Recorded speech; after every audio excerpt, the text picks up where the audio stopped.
여러분, 사람을 진짜 돕는다는 것은 돈을 주는 것만이 아닙니다.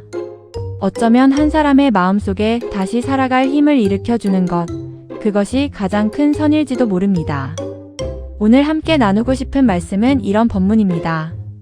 금전이나 의식, 곧 의복과 음식을 많이 해시하는 것도 선이지만 사람에게 바른 신심을 일으켜서 영겁다생의 그 앞길을 열어주는 것은 더 큰 선이 되나니라.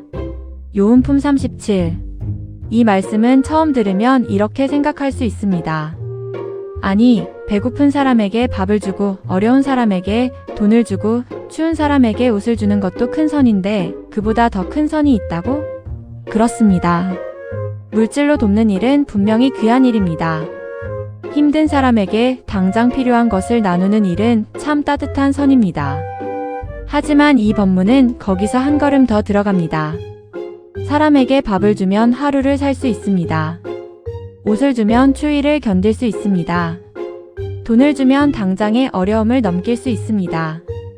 그런데 그 사람의 마음속에 바른 신심, 곧 바른 믿음과 바른 삶의 방향이 일어나면 어떻게 될까요? 그 사람은 단지 하루를 버티는 데서 끝나지 않습니다. 삶을 바라보는 눈이 달라집니다. 괴로운 일을 만나도 무너지기만 하지 않고 이 일 속에서 내가 무엇을 배울 수 있을까? 하고 돌아보게 됩니다. 원망하던 마음이 감사로 바뀌고 절망하던 마음이 다시 일어서는 힘으로 바뀌고 남 탓하던 마음이 자기 마음을 챙기는 공부로 바뀌게 됩니다. 이것이 원불교에서 말하는 마음 공부이고 이것이 바로 한 사람의 앞길을 열어주는 교화의 선입니다. 교화란 누군가에게 억지로 믿으라고 강요하는 것이 아닙니다. 상대방 위에 서서 가르치려는 것도 아닙니다. 참된 교화는 그 사람 안에 이미 있는 밝은 마음을 깨워주는 일입니다. 스스로 진리의 길을 발견하도록 도와주는 일입니다. 어두운 방에 불을 켜주듯이 그 사람 마음속에 작은 등불 하나를 밝혀주는 일입니다. 여기서 중요한 것은 원불교인이 아니어도 이 말씀은 누구에게나 통한다는 점입니다. 사람은 누구나 삶의 어려움을 만납니다. 돈 문제가 있을 수 있고 가족 문제가 있을 수 있고 건강 문제, 인간관계 문제, 마음의 외로움이 있을 수 있습니다. 그럴 때 물질적인 도움도 필요하지만 정말 오래 남는 것은 마음을 일으켜주는 한마디입니다. 당신은 다시 일어설 수 있습니다. 이 일도 지나가고 이 안에서 배울 것이 있습니다. 지금 무너지는 것 같아도 마음을 챙기면 길이 보입니다. 이런 말 한마디가 어떤 사람에게는 인생을 바꾸는 씨앗이 됩니다.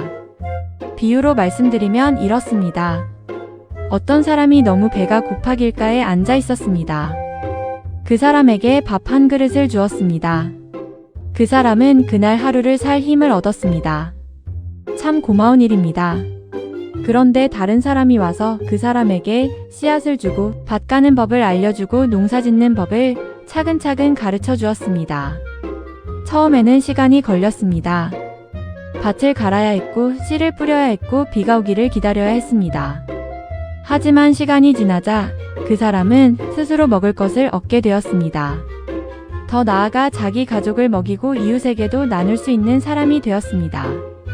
밥 한 그릇은 오늘을 살렸지만 농사 짓는 법은 그 사람의 앞길을 열어주었습니다. 우리의 선도 이와 같습니다. 물질을 나누는 선은 밥 한 그릇과 같습니다. 참 귀합니다. 반드시 필요합니다. 그러나 바른 신심과 마음 공부의 길을 알려주는 선은 그 사람에게 삶의 씨앗을 주고 깨달음의 농사법을 전해주는 것과 같습니다. 그래서 이 본문은 우리에게 말합니다. 당장의 도움도 귀하지만 사람의 마음을 밝히고 그 사람의 앞길을 열어주는 선이 더 크다. 한 사람의 마음이 밝아지면 그 사람만 좋아지는 것이 아닙니다. 그 사람이 가족을 대하는 태도가 달라집니다. 말이 달라지고 표정이 달라지고 선택이 달라집니다. 그 밝은 마음이 주변 사람에게도 전해집니다. 이것이 교화의 힘입니다. 한 사람의 마음에 켜진 작은 등불이 가정으로 이웃으로 세상으로 번져가는 것입니다. 그렇다면 우리는 오늘 무엇을 실천해야 할까요? 거창한 일을 하자는 것이 아닙니다. 오늘 딱 한 가지면 됩니다. 한 사람에게 마음 공부의 씨앗이 되는 따뜻한 말 한마디를 전해보는 것입니다. 힘들어하는 사람에게 이렇게 말해보십시오. 이 일도 마음 공부로 삼으면 분명히 더 단단해지실 수 있습니다. 원망하는 사람에게는 이렇게 말해 보십시오. 참 힘드시겠지만 이 마음을 감사로 조금만 돌려보면 마음이 덜 아플 수 있습니다. 불안해하는 사람에게는 이렇게 말해 보십시오. 지금 당장 답이 안 보여도 마음을 챙기면 한 걸음은 보입니다. 이 말은 설교가 아닙니다. 가르침을 앞세우는 말도 아닙니다. 상대방을 살리고 싶은 따뜻한 마음에서 나오는 말입니다. 그리고 더 중요한 실천이 하나 있습니다. 내가 먼저 그렇게 살아가는 것입니다. 내가 먼저 원망을 줄이고, 내가 먼저 감사로 돌리고, 내가 먼저 경계 속에서 마음을 챙기고, 내가 먼저 작은 일에도 정성을 다하는 것입니다. 말로 전하는 교화도 있지만 삶으로 보여주는 교화는 더 깊습니다. 내가 평소에 흔들리는 경계 속에서도 마음을 챙기고, 사람을 미워하기보다 이해하려 하고, 힘든 일 속에서도 다시 일어서는 모습을 보이면 주변 사람들은 말하지 않아도 느낍니다. 저 사람은 무엇으로 저렇게 마음을 잡고 살까? 나도 저런 마음을 배워보고 싶다. 그때 이미 교화는 시작된 것입니다. 오늘 이 말씀을 마음에 새기면 좋겠습니다.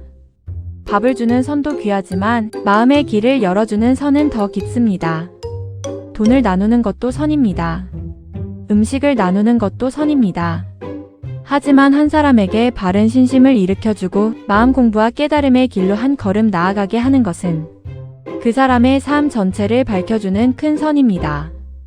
오늘 하루 한 사람에게라도 마음을 살리는 말을 건네보십시오. 마음 잃지 마십시오. 이 일도 공부가 될 수 있습니다. 다시 마음을 챙기면 길이 열립니다. 그 한마디가 누군가에게는 밥 한 그릇보다 더 큰 힘이 될 수 있습니다. 그리고 내가 먼저 그 말처럼 살아가면 좋겠습니다. 오늘도 우리 모두가 물질을 나누는 선을 넘어 사람의 마음을 밝히고 깨달음의 길을 열어주는 큰 선을 실천하는 하루가 되기를 바랍니다. 감사합니다. 은혜로운 하루 되세요.